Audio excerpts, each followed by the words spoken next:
جس کی وجہ سے اس کی آنکھیں اور بھی روشن اور کشادہ نظر آتی تھی، آج اسے مسکراتے دیکھ کر رنجیدہ ہوئے۔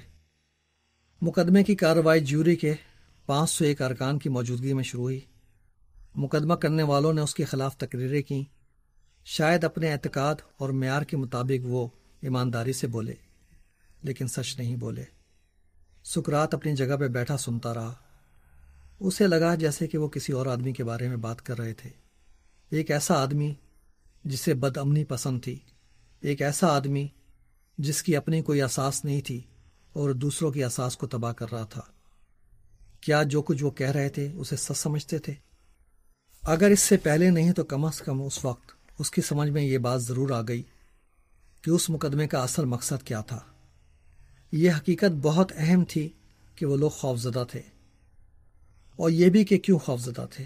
وہ نیکی سے خوفزدہ تھے، وہ برے آدمی نہیں تھے، مگر وہ زندگی جس پہ سقراط عمل پیرا تھا ان کے لیے ناقابل برداشت تھی، اور اس زندگی کی صحیح قدریں انہیں ناگوار تھیں۔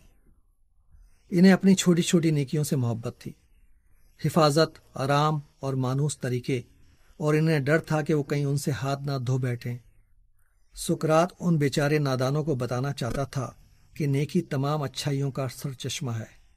آج عدالت میں انیتوس، جس نے اس پر مقدمہ کیا تھا، سقراط کے خلاف صف آرا نہیں تھا، بلکہ اصول اور وہ ایمان جو عقل پہ مبنی ہوتا ہے، نادان، قدامت پسندی اور خوف کے ساتھ صف آرا تھا۔ پھر سقراط کی باری آئی اپنی صفائی پیش کرنے کی۔ یہ افلاطون کے مقدر میں تھا کہ وہ اس تقریر کو لکھے اور آنے والی نسلوں کے لیے محفوظ کر دے۔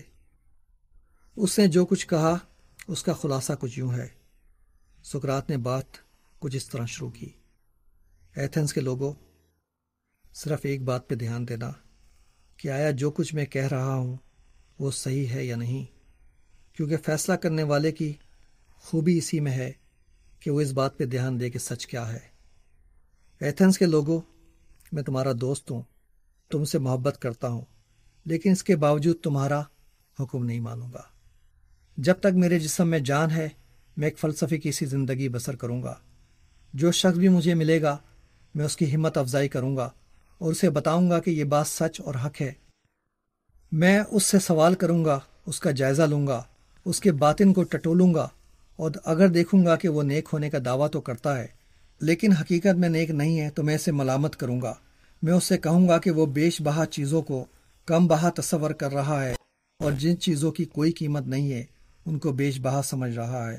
اس لیے ایتھنز کے لوگوں، تم چاہو تو مجھے جانے دو اور چاہو تو نہ جانے دو، لیکن جو کرو یہ سمجھ کر کرو کہ میرا طرز عمل یہی ہوگا جس کی میں نے توضیح کر دی، خواہ مجھ کو 100 بار کیوں نہ مرنا پڑے۔ یوں گمان ہوتا تھا کہ گویا وہ مرنا ہی چاہتا ہے، مگر وہ ایماندارانہ لیکن اپنے مخصوص طریقے سے جو لوگوں کو مضطرب کر دیتا تھا اپنے زندہ رہنے کا حق ثابت کرنے کی کوشش کر رہا تھا۔ اس نے ان سے کہا، اینیتوس مجھے نقصان نہیں پہنچا سکتا۔ میں نہیں سمجھتا کہ برا آدمی اچھے آدمی کو نقصان پہنچا سکتا ہے۔ وہ اچھے آدمی کو قتل کر سکتا ہے، شاید اسے جلا وطن بھی کر سکے، اور وہ سوچے کہ یہ بڑی خوفناک باتیں ہیں، لیکن میرے خیال میں ایسا نہیں ہے۔ جو حرکت وہ اس وقت کر رہا ہے وہ ان سے زیادہ بری ہیں۔ میں اپنی وکالت نہیں کر رہا ہوں بلکہ تمہاری وکالت کر رہا ہوں۔ اس کے بعد اس نے ان کو ایک قصہ سنایا جو بہت دنوں تک لوگوں کو یاد رہا۔ وہ یہ بات پہلے بھی لوگوں کو کہہ چکا تھا کہ ایتھنز جلیل القدر ہے، مضبوط لیکن کاہل گھوڑے کی طرح ہے، اور سقراط بڑ مکھی کی طرح جسے دیوتاؤں نے اس گھوڑے کو جگانے کے لیے بھیجا ہے۔ اس میں شک نہیں کہ ایتھنز کے لوگ اس بڑ مکھی سے ناراض تھے، جس طرح نیند کے مارے جگانے والوں سے خفا ہوتے ہیں۔ ان کا خیال تھا کہ وہ اسے ایک ہی وار میں ختم کر دیں گے اور پھر سدا آرام سے سوتے رہیں گے، مگر تمہارے لیے بہتر یہی ہوگا کہ تم مجھے زندہ رہنے دو۔ اس نے انہیں وارننگ کے انداز میں کہا کہ تمہارے لیے یہ ناممکن ہوگا کہ تم مجھ جیسا دوسرا آدمی تلاش کر لو۔ جیوری کے 501 ارکان میں سے 221 نے اسے بے گناہ قرار دیا، مگر 280 نے اسے مجرم۔ جیوری کے ارکان یہ چاہتے تھے کہ سقراط موت کے بجائے جلا وطنی کی سزا کی درخواست کرے، شاید اس سے اس کی جان بچ جاتی۔ لیکن اگر میں اپنے شہر ایتھنز میں سچ نہیں بول سکتا تو پھر دوسری جگہ کے لوگ مجھے سچ کیسے بولنے دیں گے؟ سقراط نے کہا۔ واضح رہے کہ سقراط نے ایتھنز کے ایک شہری کی حیثیت سے ایتھنز کی طرف سے کئی مرتبہ جنگوں میں حصہ لیا تھا اور ایک بہادر سپاہی کا اعزاز حاصل کیا تھا۔ ایتھنز کے شہریوں، اگر میں یہ کہوں کہ سب سے بڑی خوبی جو آدمی میں ہو سکتی ہے وہ یہ ہے کہ وہ ہر روز نیکی کے بارے میں گفتگو کرے اور اپنے آپ کو اور دوسرے کو پرکھے، اور اگر میں یہ کہوں کہ اپنے آپ کو پرکھنے کے بغیر زندگی بسر کرنا بے معنی ہے، تو تم بھلا میری بات کو کیسے سچ مانو گے؟ سقراط نے پھر عدالت کو مخاطب کیا، ہر خطرہ کسی قسم کا ہی کیوں نہ ہو، موت سے بچنے کے ہزاروں طریقے ہوتے ہیں۔ موت سے بچنا کوئی مشکل کام نہیں ہے، لیکن ناراستی یا بدی سے بچنا بہت مشکل کام ہے۔ حقیقت یہ کہ سقراط نے موت سے بچنے کی کوئی کوشش نہیں کی۔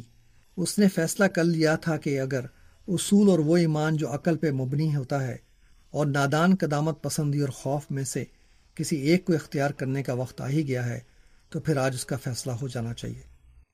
عدالت کا فیصلہ ہو چکا تھا۔ اکثریت نے اسے مجرم قرار دے دیا تھا، کیونکہ ان کو یہ گوارا نہیں تھا کہ وہ نوجوانوں کو یہ سکھائے کہ وہ اپنے عقائد اور رسومات پہ اندھوں کی طرح عمل کرنے کے بجائے غور و فکر اور بحث و تحقیق کے ذریعے سچ کو تلاش کریں۔ اس سے پہلے بھی ایتھنز کے لوگ سائنسدان انیکزاگورس کو موت کی سزا دے چکے تھے۔ یہ سقراط کی جوانی کے دنوں میں ہوا تھا۔ انیکزاگورس کو بعد میں کچھ اچھے لوگوں کی وجہ سے مارنے کے بجائے جلا وطن کر دیا گیا تھا۔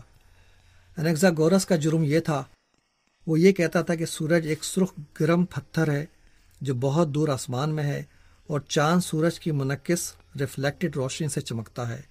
لوگوں کا اعتقاد تھا کہ سورج اور چاند دیوتا ہیں، چنانچہ انیکزاگورس کو ان ناپاک خیالات اور مذہب کا تقدس مجروح کرنے کے جرم میں سزا دی گئی تھی۔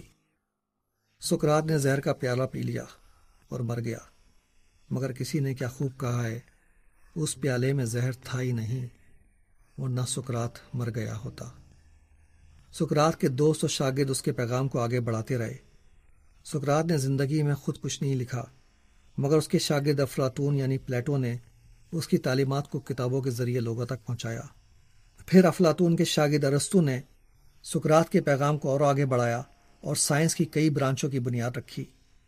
اقوام عالم میں چند ہی قومیں ایسی گزری ہیں جنہوں نے بحث و تحقیق سے حقائق حیات کو سمجھنے کی کوشش کی ہے۔ اس حیثیت سے کوئی قوم قدیم یونانیوں کی ہم پلہ نہیں، اور اس کا سارا کریڈٹ سقراط کو جاتا ہے۔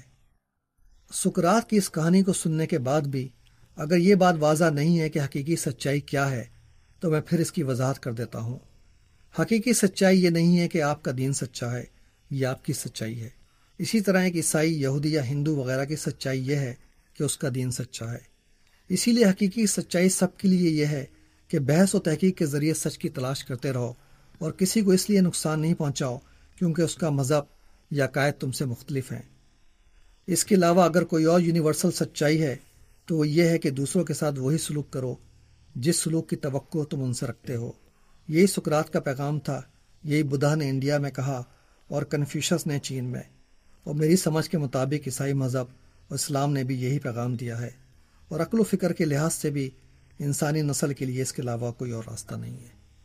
اگلے لیکچر میں ہم یہ دیکھیں گے کہ چڑیلوں کا شکار کس طرح آج کی تاریخ میں بھی امریکہ میں جاری ہے، جہاں شکاری امیر وائٹ لوگ ہیں اور شکار غریب بلیک اور لیٹینو ہیں۔